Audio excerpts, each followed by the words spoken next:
रूस का आसमान काला कर दिया, यूक्रेन के ड्रोनों ने दिन में अंधेरा कर दिया, उड़ा दी रिफाइनरी। पुतिन के ऑफिस से 15 किलोमीटर दूर यूक्रेन का बड़ा हमला।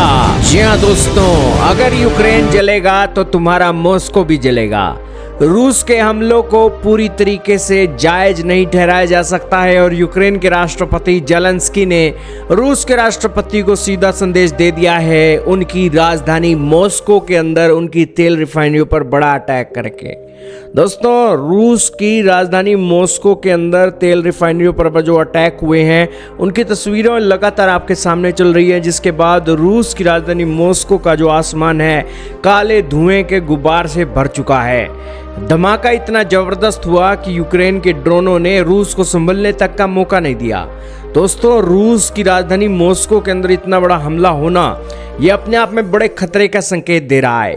दोस्तों, रूस को तो एक समय कोई हाथ भी नहीं लगा सकता था, लेकिन आज के समय में यूक्रेन ने रूस के तोते उड़ाकर रख दिए हैं और इस तेल रिफाइनरी से जो तेल की जरूरतें पूरी होती थी उसकी भी किल्लत शुरू हो चुकी है। सारी बातें जानेंगे, बहुत महत्वपूर्ण न्यूज है। चैनल पर नए हो तो जरूर सब्सक्राइब करना, बेल आइकन दबा देना। दोस्तों, यूक्रेन ने रूस की राजधानी मॉस्को में एक हफ्ते के अंदर 2 बार हमला कर दिया।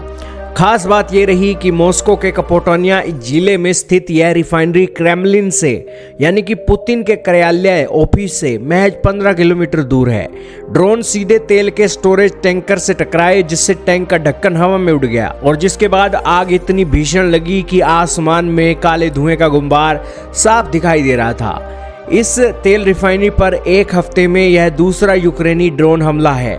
और दोस्तों, सुरक्षा कारणों से मॉस्को के सभी 4 प्रमुख हवाई अड्डे भी कमर्शियल उड़ानों को अस्थायी रूप से रोक दिया गया है।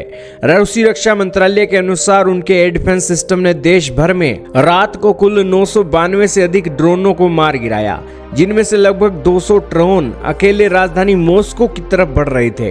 यानी कि यूक्रेन के निशाने पर रूस की राजधानी मॉस्को है। मॉस्को के अलावा दोस्तों, एक ऑयल डिपो एक रूस के दक्षिणी रोस्तोव क्षेत्र के अंदर भी उड़ाया गया। हालांकि वहां पर एक व्यक्ति की भी मौत निकलकर सामने आई।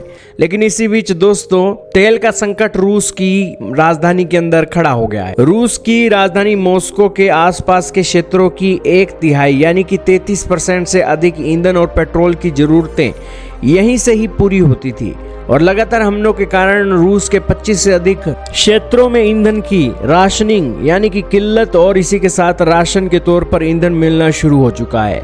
तो यही कारण है कि यहाँ पर यूक्रेन जो बातें बोल रहा है, रूस के राष्ट्रपति को उसे सीरियस लेना चाहिए।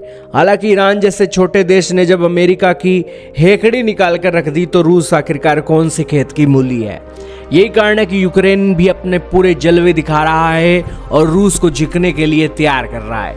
आपका क्या मानना है, कमेंट सेक्शन में बताइएगा।